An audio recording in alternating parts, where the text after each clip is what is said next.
साथियों नमस्कार, सत श्री अकाल, अस्सलाम वालेकुम। मैं एडवोकेट मतलूब चंदेल लीगल सीरीज में आपका हार्दिक स्वागत, अभिनंदन है। साथियों, आपने देखा होगा कि वंदे मातरम को लेकर हमारे देश में एक नई बहस शुरू हुई है, जिसमें कई लोग अलग अलग तरीके के कयास लगा रहे हैं। चलिए जान लेते हैं क्या मामला है। हाल ही में संसद में नेशनल ऑनर्ड एक्ट 1971 में संशोधन पारित किया गया, जो वंदे मातरम यानी राष्ट्रीय गान से संबंधित है। संभावना है कि बहुत जल्दी राष्ट्रपति की स्वीकृति मिलने के बाद यह संशोधन कानून का रूप भी ले लेगा।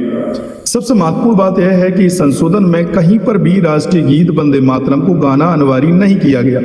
यह केवल पहले से मौजूद प्रावधानों में एक शब्द जोड़ने जैसा है। जहां पहले राष्ट्रीय गान था, अब उसके साथ राष्ट्रीय गीत भी जोड़ा गया है।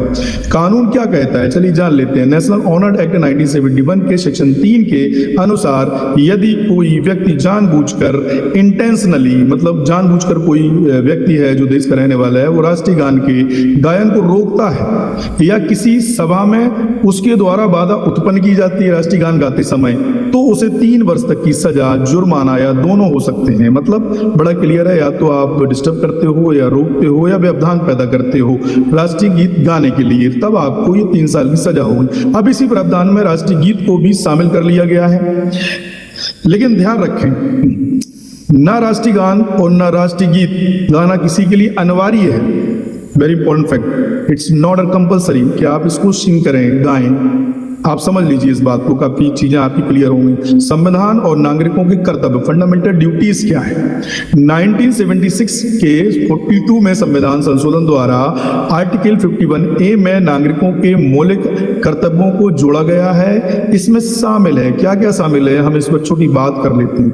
संविधान और उसके आदर्शों का सम्मान करना, राष्ट्रीय ध्वज और राष्ट्रीय गान का सम्मान करना, देश की एकता अखंडता की रक्षा करना, सभी नागरिकों में भाईचारा सद्भावना बढ़ाना, महिलाओं की गरिमा के खिलाफ प्रथाओं का त्याग कर देना।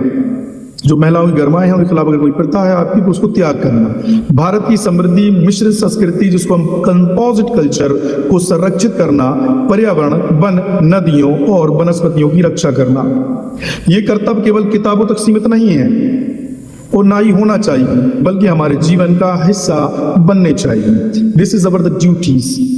अब सुप्रीम कोर्ट का एक महत्वपूर्ण निर्णय है, उसको भी मैं आपके सामने डिस्क्लोज कर देता हूं, आपको आसानी होगी वंदे मातरम को समझने के लिए। केरला से जुड़े एक मामले में कुछ बच्चों ने धार्मिक कारणों से राष्ट्रीय गान नहीं गाया, लेकिन वे सम्मानपूर्वक खड़े रहे। मामला सुप्रीम कोर्ट पहुंचा, जहां न्यायालय ने कहा बोलने की स्वतंत्रता आर्टिकल 19 में चुप रहने का भी अधिकार, राइट टू साइलेंट, चुप रहने का भी अधिकार भी शामिल है। मतलब आप खड़े होकर साइलेंटली काम कर सकते हैं। जब तक कोई व्यक्ति गाने को रोक नहीं रहा है या उसमें बाधा नहीं डाल रहा है, तब तक वह कानून का उल्लंघन नहीं कर रहा है। Supreme court clearly says this one. Justice Chinnappa Reddy ने कहा कि हमारी परंपराएं हमारी सहिष्णुता सिखाती है और हमारा संविधान भी यही कहता है, हमें कमजोर नहीं होना चाहिए और कमजोर नहीं करना चाहिए।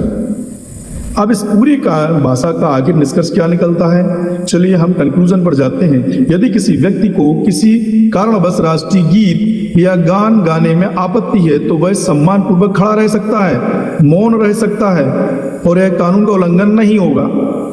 आपको व्यवधान नहीं करना है, आपको कोई एक्टिविटीज गलत नहीं करना, आप सम्मानपूर्वक साइलेंट कर देंगे। अंत में आप सभी से निवेदन करूंगा कि इस जानकारी को अधिक से अधिक लोगों तक साझा करें।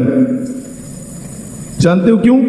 क्योंकि इसमें जो भी मैंने बोला उसमें एक बहुत इंपॉर्टेंट फैक्ट ये निकल कर आया है कि जब भी राष्ट्रीय गान या राष्ट्रीय गीत गाया जा रहा हो, तो आपको रोकना नहीं है, उसका अपमान नहीं करना है, बल्कि आपको साइलेंट खड़ा रहना है। आर्टिकल 19 में कॉन्स्टिट्यूशन में शांत रहना, राइट टू साइलेंट का भी अधिकार है, जिससे आप दूसरे की भावनाओं को भी ठेस नहीं पहुंचाएंगे और अपनी भावनाओं को भी प्रोटेक्ट कर लेंगे।